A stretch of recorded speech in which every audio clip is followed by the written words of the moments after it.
Hi, welcome to my channel. My name is Adela. I'm going to take you through some birthday prep I'm doing for my daughters and then show you a fun DIY. I'm also going to give you a peek at what we got them. I try and keep it super simple with gifts. Anyways, I hope you enjoy. Okay, we're going to start out with gifts. Some glittery ballet stickers and a pinstripe ballet bag. I found these in the miniatures section at Hobby Lobby and thought they were so cute. A few horse figurines, and of course I picked the ones that were extra girly. A wooden corral that I think will hold up nicely. A few faith-based books. One is called Twirl and the other one is called Build, and the author illustrator is Emily Lex, and the artwork is beautiful. And then I got some things for table time. These wooden magnetic princess dress-up dolls have been such a hit, and they've been playing with them almost every day since they got them. I also like getting them something that's not in a play toy category, so my daughter's been asking to hang her artwork, and I thought a corkboard would be really fun in their room. I made this exact jacket for my youngest daughter for Christmas last year, and I've been meaning to make a matching one for my oldest, so I finished it the night before her birthday. I've always DIY'd birthday things for my daughters, but I wanted to cut down on waste and the things that we bring in our home, so I wanted to make a happy birthday banner that I can pull out year after year and then eventually pass down to my kids or use for my grandkids one day.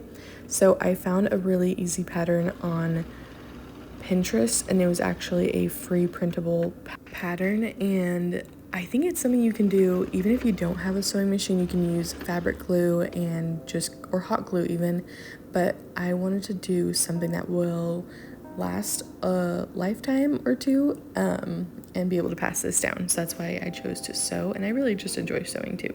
I will make sure to link the free pattern in the description of this video, along with all the things that we got our daughters for their birthday. And yeah, but basically all you need for this project is some fabric, some felt, and a sewing machine or fabric glue, and the pattern, and it will, well, scissors, you know, and it will come together pretty quickly and easily. I'm so excited to be able to hang this for my girls and also just keep adding to our birthday box collection.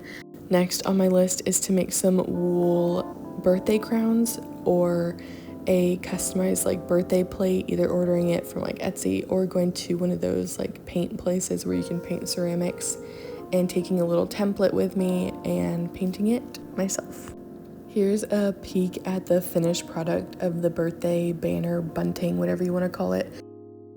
I will also share the pattern that I used in the description, so once you're done watching this, you can head down there and make it. And now I moved on to the cake. It's so beautiful, and I just love it. Awesome. You want to say something, Clara? Love You love it? Don't touch it. Okay? it. All right, go play. I've made a few cakes at home, but this time I decided to get a little decorating turntable and then a few decorating tools like piping bags and piping tips and a frosting smoother thing, knife, maybe that's what it's called. But it still looks pretty rough because it was my first time piping, and I ended up scraping off the whole bottom part and redoing it. And it was just kind of a mess, but I ended up putting sprinkles all over it and it turned out great.